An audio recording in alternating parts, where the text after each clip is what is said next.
resulting endurance. Hey, what's up you guys? ShartimusPrime here doing another NECA Toys action figure review on the Pacific Rim movie Jaeger Horizon Brave. If you're trying to pick this up, you can get it big. Get your big badass toys at BigBadToyStore.com.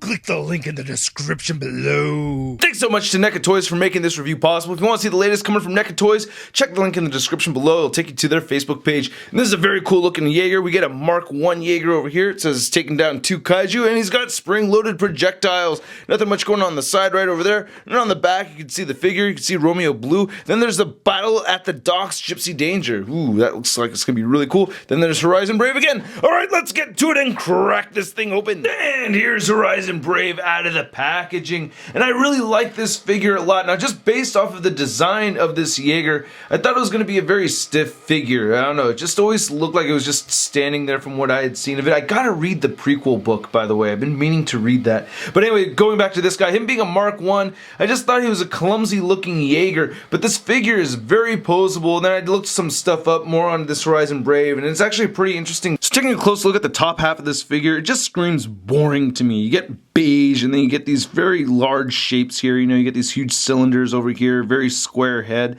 on this Jaeger, but it's not boring at all. I really love all the deco right over here. I think that looks really cool. I really like the bright green paint right there for the cockpit.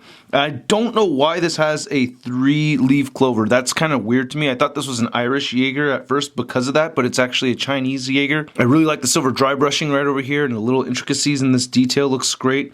And then looking at the back, a lot of nice silver dry brushing again. You can see just the cylinder right over here. All this stuff looks really good. It's kind of tricky to see, but I love the color variation that we have over here. Now we get a couple of functions with this figure. Now first off, these do launch over here, which is really cool. They don't go very far, but they do work. So you just push the button right there, and that one's not moving at all because it's not twisted into place correctly. There it goes. So yeah, it doesn't go very far. And then here's this one. And yeah, so it launches, and you can see they're spring-loaded. Then the other function this has is that you can remove it completely.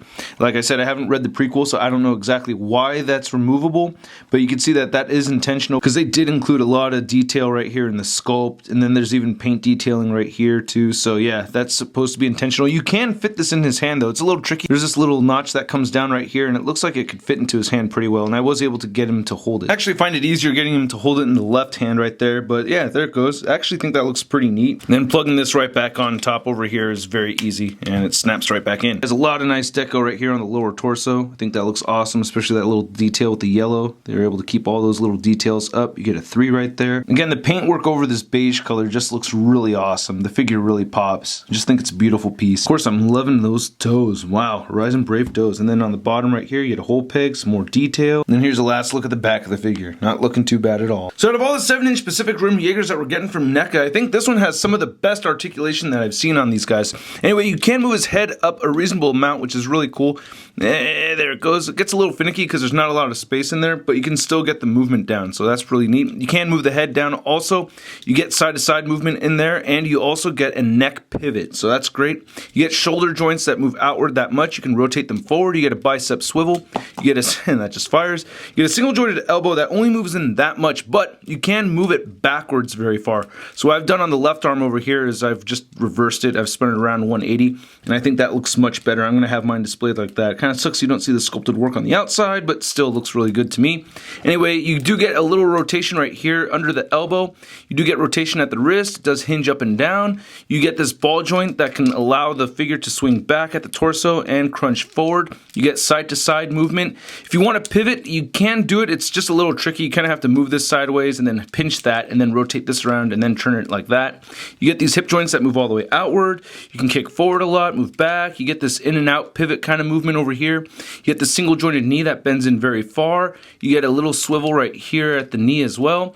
And the ankle does move down. Well, it pops off very easily on mine, just on the right one, but you can move it down a little bit. It doesn't really move up so much. You get side to side movement over here, and you do get ankle pivot. Now Horizon Brave over here stands right at 7 inches tall. And here's Horizon Brave compared to the other Mark 1 Jaegers that we have from NECA Toys. We've got Coyote Tango, Romeo Blue, Tacit Ronin, Cherno Alpha, and we're only missing 2 other Mark 1s, Tango Tasmania and Brawler Yukon. Brawler Yukon being the very first Jaeger made. Then here's Horizon Brave compared to the Battle Damaged Knifehead and Gypsy Danger 2.0. So I learned that Gypsy Danger and Horizon Brave did fight side by side together at one point. And then here he is next to the Marvel Legends Big Time Letdown Spider-Man.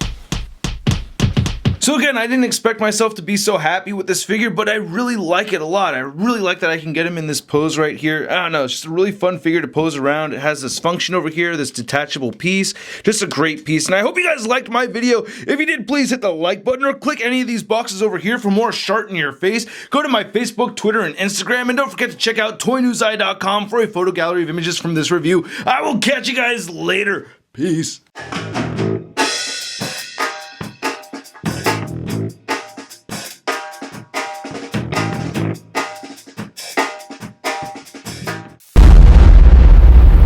That's crispy. Hey, what?